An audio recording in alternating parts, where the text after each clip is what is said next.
রাতের আধারে রাজশাহী বিশ্ববিদ্যালয়ের 2 হলে পবিত্র কুরআন পোড়ানোর মতো ঘৃণ্য ঘটনা ঘটেছে। পাশাপাশি একটি হলের দেয়ালে বিজেপির লোগো আঁকানো হয়েছে। রোববার 12 জানুয়ারি রাতে বিশ্ববিদ্যালয়ের শহীদ জিয়াউর রহমান হল ও সৈয়দ আমির আলী হলে এই ঘটনা ঘটে বলে জানা গেছে। বিশ্ববিদ্যালয়ের প্রশাসন এখনও এই ঘটনায় জড়িতদের শনাক্ত করতে পারেনি। ধারণা করা হচ্ছে শিক্ষার্থীদের মধ্যে ধর্মীয় উস্কানি ও দাঙ্গা সৃষ্টি করার লক্ষ্যে একটি গোষ্ঠী পরিকল্পিতভাবে এই কাজ করেছে। ঘটনার পর শিক্ষার্থীদের মধ্যে ব্যাপক উত্তেজনা ছড়িয়ে পড়ে। বৈষম্য বিরোধী ছাত্র আন্দোলনের সমন্বয়ক মেহেদী সজীব বলেন, এই ঘটনা উদ্দেশ্য প্রণোদিত।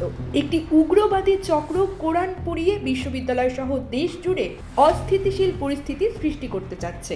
আমরা এই ঘটনার সুষ্ঠু তদন্ত ও দোষীদের শাস্তির দাবি জানাই। সৈয়দ আমির আলী হলের প্রভোস্ট অধ্যাপক মোহাম্মদ হারুনুর রশিদ বলেন, আজ সকালে জানতে পারি হলে কুরআন পোড়ানো হয়েছে। এটি একটি ন্যাক্কারজনক ঘটনা।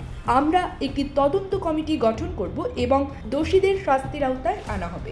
বিজেপির লোগো সম্পর্কে তিনি বলেন, আমির আলী হলে বিজেপির লোগো আঁকানোর কথা আগে শুনিনি। এই বিষয়ে বিশ্ববিদ্যালয়ের প্রশাসনের সঙ্গে আলোচনা হবে। বিশ্ববিদ্যালয়ের উপাচার্য অধ্যাপক সালেহ হাসান নকিব বলেন, এই ঘটনা একটি গভীর ষড়যন্ত্র। আমরা শৃঙ্খলা বজায় রাখতে যা যা করার দরকার তা করব।